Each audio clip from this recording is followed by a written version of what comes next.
Hello friends.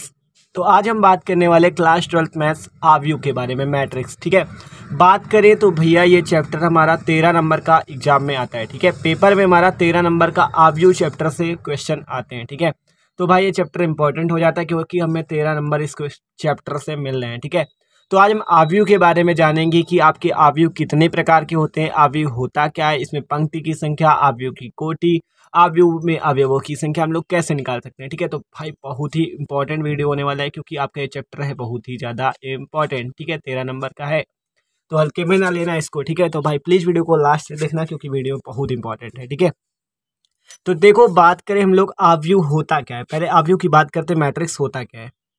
ठीक है, तो पूरे आव्यूह के प्रकार भी हम लोग देखेंगे इस पे। तो पहले बात करते हैं आव्यूह होता क्या है। ठीक है, तो देखो आव्यूह आपको ऐसे ये बड़े कोष्ठक पे अवयव लिखे होते हैं और देखो ऐसे ए, जैसे आपको मान लो एग्जाम्पल के तौर पर हम लोग ले रहे हैं। ठीक है, ये आपका क्या है, एक आव्यूह। ठीक है, देख सकते हो ये आपका एक आव्यूह है, 1 2 3 1 2 3। ठीक है, यहाँ पे 1 1 1 2 2 2 3 3 3। ठीक है, तो ये आपका एक मैट्रिक्स होता है, इसे हम कहते हैं मैट्रिक्स। मतलब कि मैट्रिक्स क्या होता है, आप मैट्रिक्स ये होता है, देखो यहाँ पे बड़ा कोष्ठक होगा, इसके अंदर ये क्या है, ये जो आपके A1 A2 A11 मतलब A11 A12 A13 ये जो लिखे हुए हैं इन्हें हम कहते हैं अवयव।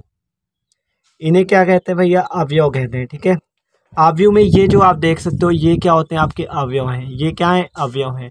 तो बड़े कोष्ठक में जो अवयव लिखे होते हैं क्रम से, इसी को हम कहते हैं आव्यूह मैट्रिक्स। ठीक है, ये बात होती है मैट्रिक्स की और इनके बारे में आप जान सकते हो, मतलब पूरा एकदम बेसिक देख रहे हैं हम लोग। ठीक है, ये आपका अवयव होता है। अब बात करें आव्यूह में आपकी होती है दो शब्द आते हैं, पहला अवयव, फिर आता है पंक्ति, फिर आता है स्तंभ। ठीक है, अब हम बात करेंगे पंक्ति और स्तंभों की कि पंक्ति क्या होती है भाई, स्तंभ क्या होते हैं। तो ये जो आपकी ये होती है, देख सकते हो A11 A12 A13 और ये देख सकते हो इसी प्रकार से ये जो आपकी ये पूरी लाइन दिख रही है आपको, ये आपकी क्या कहलाती, पंक्ति कहलाती, रो। इसे हम क्या कहते हैं, पंक्ति कहते हैं। एक पंक्ति, दो पंक्ति, तीन पंक्ति, देख सकते हो एक पंक्ति, दो पंक्ति और तीन पंक्ति। और फिर बात आती है स्तंभ की, तो स्तंभ क्या होते हैं, देख सकते हो ये खड़े वाले, ये 11 21 31 ऐसे। ठीक है, ये आपके स्तंभ है। इसी प्रकार ऐसे ये देख सकते हो ये आपके क्या है, एक स्तंभ है। ये आपका क्या है, एक स्तंभ है। ठीक है, अगर बात करें इसमें कितनी पंक्ति हैं, अगर हम इसमें आपसे पूछे कि कितनी पंक्ति है इस पे, तो आप क्या बताओगे, एक पंक्ति ये हो गई, एक पंक्ति ये हो गई, एक पंक्ति ये, तो कितनी पंक्ति इस पे, तीन पंक्ति। अगर हम बात करें आपसे पूछे कि स्तंभ कितने हैं इस पे, तो स्तंभ कितने बताओगे, एक स्तंभ ये हो गया, एक स्तंभ ये हो गया, एक स्तंभ ये हो गया। कितने स्तंभ है, तीन स्तंभ है। पंक्ति की बात की तो एक पंक्ति, दो पंक्ति, तीन पंक्ति। स्तंभ की बात की एक स्तंभ, दो स्तंभ, तीन स्तंभ। ठीक है, तो ये बात आप जान गए, कितनी पंक्ति, तीन पंक्ति, स्तंभ कितने, तीन। और पंक्ति होती क्या, ये भी आप जान गए, ये जो आपकी ऐसे ये सीधी लाइन ऐसे होती है, ये आपकी एक पंक्ति है, फिर इसी प्रकार ये एक पंक्ति है, फिर इसी प्रकार ये एक पंक्ति। स्तंभ की बात करें तो ये ऐसा, ये आपका एक स्तंभ है, ये स्तंभ है, ये स्तंभ। ठीक है, तो तीन पंक्ति तीन स्तंभ। अब बात आती अवयव कितने हैं, ये आप कैसे जानो। अब बात आती अवयव की, अवयव कितने हैं ये आप कैसे जानोगे। ठीक है, अवयव कैसे जानोगे तो उसकी बात करते हैं। तो अवयव आप ऐसे जान सकते हो, देखो यहाँ अवयव गिन लोगे, एक अवयव, दो तीन चार पाँच छः सात आठ नौ, तो अवयव कितने आ गए, नौ। देख सकते हो पंक्ति एक दो तीन पंक्ति, स्तंभ कितने, एक दो तीन स्तंभ। अवयव की बात की एक दो तीन चार पाँच छः सात आठ नौ। ठीक है, तो ये बात हो गई, नौ अवयव हो गए। अब देखो आपको इस पे एक फॉर्मूला होता है अवयव निकालने का, अवयव की संख्या निकालने का एक फॉर्मूला होता है जिसे हम लोग कहते हैं पंक्ति की संख्या गुणे स्तंभों की संख्या। ये आपका एक फॉर्मूला होता है जिससे आपको ये गिनना नहीं पड़ेगा कितने अवयव, देख सकते हो एक दो तीन ऐसे जो गिन रहे हो नौ अवयव, ये आपको नहीं गिनना पड़ेगा। ठीक से देख सकते हो इस पे क्या होता है फॉर्मूला, अवयवों की संख्या बराबर पंक्ति की संख्या गुणे स्तंभों की संख्या। तो आप देख सकते हो हमने ले रखे हैं दो एग्जाम्पल। ठीक है, अब आपको इस पे अवयवों की संख्या निकालना दिखाएंगे। तो देखो सबसे पहले बात करें इस पे, गिनो पंक्ति कितनी है, कितनी पंक्ति है। पंक्ति की बात करें, पंक्ति गिनो कितनी, देखो एक पंक्ति ये हो गई, एक पंक्ति ये हो गई, एक पंक्ति ये हो गई। कितनी पंक्ति, तीन पंक्ति, तो तीन लिख दो। अब बात करें आपसे पूछे हम स्तंभ कितने इस पे, तो स्तंभ क्या बताओगे, एक स्तंभ ये वाला। ठीक है, ये एक स्तंभ ये वाला हो गया, एक स्तंभ ये वाला हो गया, तो कितने स्तंभ, तीन स्तंभ। अब आपसे पूछे भैया अवयवों की संख्या बताओ, अवयवों की संख्या पूछ ली, आप बताओ अवयवों की संख्या क्या होगी। तो अवयवों की संख्या का फॉर्मूला होता है पंक्ति की संख्या गुणे स्तंभों की संख्या। पंक्ति कितनी, तीन, तो सिंपल 3 लिखो, गुणा का चिन्ह लगाओ। अब स्तंभों की संख्या कितनी 3, तो 3 गुणे 3। अब बराबर क्या आ गया, 3 गुणे 3 बराबर आ गया 9। तो कितने पंक्ति थी, 3 पंक्ति, कितने स्तंभ थे, 3 स्तंभ। अवयवों की संख्या निकाली, 3 गुणे 3 आ गया 9। ठीक है, तो सिंपल एकदम। अब इस पे बात करो, इस पे कितनी पंक्ति, एक पंक्ति, दो पंक्ति, तो पंक्ति लिखो 2,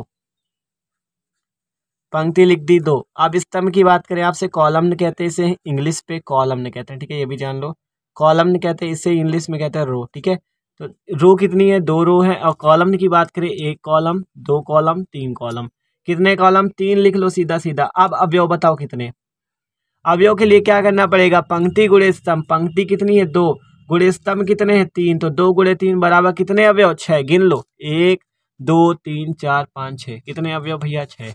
तो बस इस फॉर्मूले को लगाओ और तुरंत जान जाओ कितने अवयव। ठीक है, तो देख सकते हो। अब एक टॉपिक और आता है जो कि मोस्ट इंपॉर्टेंट है, और जिसको हम लोग कहते हैं आव्यूह की कोटि, ऑर्डर ऑफ मैट्रिक्स। कि आव्यूह किस कोटि का है, मतलब कोई भी आव्यूह आपको दिया गया एग्जाम्पल पे, तो वो आव्यूह किस कोटि का है आपको ये बताना होता है आव्यूह की कोटि के अंतर्गत। तो उसका भी फॉर्मूला होता है कोटि इक्वल टू पंक्ति की संख्या गुणे स्तंभ की संख्या। आव्यूह की कोटि का फॉर्मूला क्या होता है, पंक्ति की संख्या गुणे स्तंभ की संख्या। मतलब कि अवयव की संख्या का फॉर्मूला भी वही, और कोटि भी निकालनी तब भी फॉर्मूला वही, पंक्ति की संख्या गुणे स्तंभ की संख्या। तो देख सकते हो, अवयवों की संख्या का फॉर्मूला पंक्ति की संख्या गुणे स्तंभ की संख्या। और आपसे कह दिया जाए कि कोटि निकालो, तो कोटि के लिए भी यही फॉर्मूला, पंक्ति की संख्या गुणे स्तंभ की संख्या। आप देखो, अगर आपको ये एक मैट्रिक्स दिया गया है, इसकी आपको कोटि निकालने को कही जाए तो कैसे निकालोगे, पंक्ति की संख्या। पंक्ति कितनी इसमें 3, तो सिंपल यहाँ पे लिखी जाती कोटि, ये 3 गुणे स्तंभ कितने भाई, स्तंभ की बात करें तो कितने स्तंभ थे 3, तो 3 गुणे 3। तो इसकी कोटि हो गई 3 गुणे 3। अब आपको इसको गुणा करके 9 नहीं लिख देना, ठीक है, ये गलत हो जाएगा। आपसे पूछी जाए कोटि कितनी, तो आप सीधा सीधा ऐसे बताओगे 3 गुणे 3 कोटि का। आपसे पूछा जाए अवयव कितने कोटि का है, 3 गुणे 3 कोटि का। इसकी बात करो, ये कितने कोटि का अवयव है, पंक्ति गिनो कितनी भैया, पंक्ति कितनी, 2 पंक्ति, तो 2 गुणे स्तंभ कितने 3, तो 2 गुणे 3 कोटि। तो 2 गुणे 3 कोटि का है ये क्या, अवयव। ठीक है, तो 2 गुणे 3 कोटि का अवयव, 3 गुणे 3 कोटि का अवयव, 2 गुणे 3 का है ये। तो अब आपसे कोई भी क्वेश्चन मिल जाए आपको, ठीक है, ये बताओ ये कितने कोटि का अवयव है, कितनी पंक्ति, 1 पंक्ति, 2 पंक्ति, 2 पंक्ति हो गई। स्तंभ गिनो, 1 स्तंभ, 2 स्तंभ, 2 गुणे 2 का अवयव। तो आपसे कोई भी आपको अवयव की संख्या की बात करें तो 2 गुणे 2 4 अवयव। ठीक है, तो मतलब अवयव की संख्या का फॉर्मूला पंक्ति की संख्या गुणे स्तंभ की संख्या, कोटि बात करें तो पंक्ति की संख्या गुणे स्तंभों की संख्या। ठीक है, अब बात करेंगे इसके प्रकार। अब बात करते हैं अवयव कितने प्रकार का होता है। देखो, पहला टाइप इसका वर्गाकार अवयव, स्क्वायर मैट्रिक्स। तो इस पे क्या होता है, स्क्वायर मैट्रिक्स पे पंक्ति की संख्या बराबर होती है स्तंभ की संख्या के। स्क्वायर मैट्रिक्स पे पंक्ति की संख्या स्तंभों की संख्या के बराबर होती है, इसे हम लोग हिंदी में कहते हैं वर्गाकार अवयव। तो देख सकते हो, इस पे पंक्ति की संख्या की बात करें तो 1 पंक्ति, 2 पंक्ति, 3 पंक्ति। स्तंभ की बात करें 1 स्तंभ, 2 स्तंभ, 3 स्तंभ। तो 3 गुणे 3 कोटि का। अवयव की कोटि की भी बात कर लो यहाँ, 3 गुणे 3, क्योंकि पंक्ति की संख्या गुणे स्तंभ की संख्या, 3 गुणे 3 कोटि का अवयव। तो इस पे क्या देख रहे हो, पंक्ति की संख्या भी समान, स्तंभ की संख्या भी समान।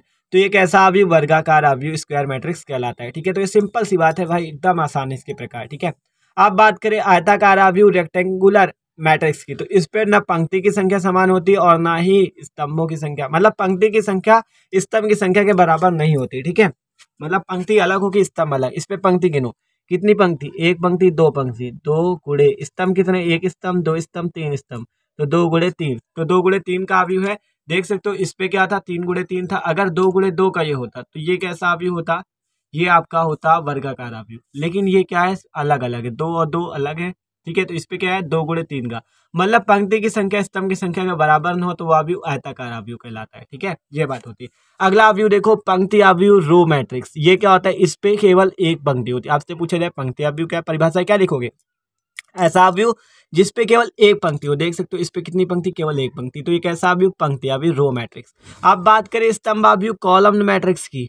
तो कॉलम मैट्रिक्स क्या होता है, इस पे केवल एक स्तंभ, जैसे इस पे केवल एक पंक्ति, उस वैसे इस पे केवल एक स्तंभ। देख सकते हो 1 2 3, इस पे केवल एक स्तंभ, इस पे केवल एक पंक्ति। ठीक है, अगला अवयव देखो, अगला नंबर है विकर्ण अवयव, डायगोनल मैट्रिक्स। ठीक है, इस पे क्या होता है, इस पे विकर्ण, केवल विकर्ण के अवयव होते हैं और सारे अवयव 0 होते हैं। विकर्ण को छोड़कर सारे अवयव क्या होते हैं, शून्य होते हैं। देख सकते हो, इस पे हम क्या देख रहे हैं यहाँ पे कि विकर्ण, देख सकते हो विकर्ण आपका 2 5, इसको छोड़कर सारे अवयव शून्य, ये शून्य, ये शून्य, ये शून्य, ये शून्य। विकर्ण आपका क्या होता है, अरे मान लो जैसे ये है आयत या वर्ग कुछ भी, इसका यही वाली भुजा ये हो तो विकर्ण कहलाता है, ये बीच वाली लाइन, ठीक है। तो इसी प्रकार इसका विकर्ण कौन सा होगा, यही तो होगा। तो इसको छोड़ के देख सकते हो सारे अवयव जीरो। तो विकर्ण को छोड़कर सारे अवयव जीरो होते हैं किसमें, डायगोनल मैट्रिक्स पे, ठीक है।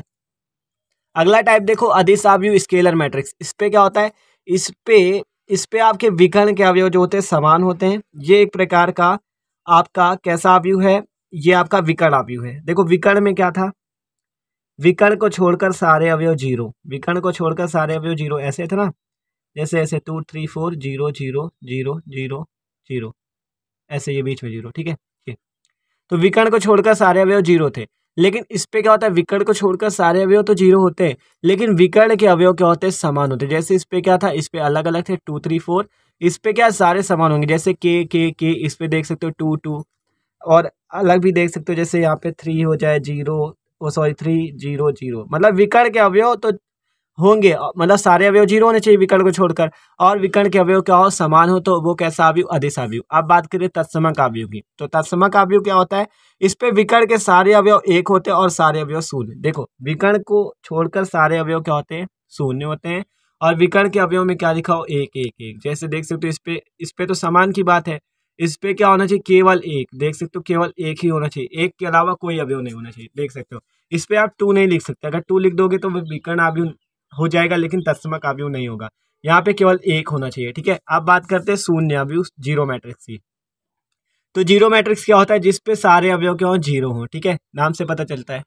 अब लास्ट वाला देखते हैं समान आव्यूह इक्वल मैट्रिक्स। इसमें क्या होता है, समान आव्यूह के लिए दो शर्तें होती हैं, दोनों आव्यूह एक ही कोटि के होने चाहिए, और ए और बी के संगत अवयव क्या होने चाहिए, समान होने चाहिए, तब आव्यूह क्या कहलाता है, समान आव्यूह कहलाता है।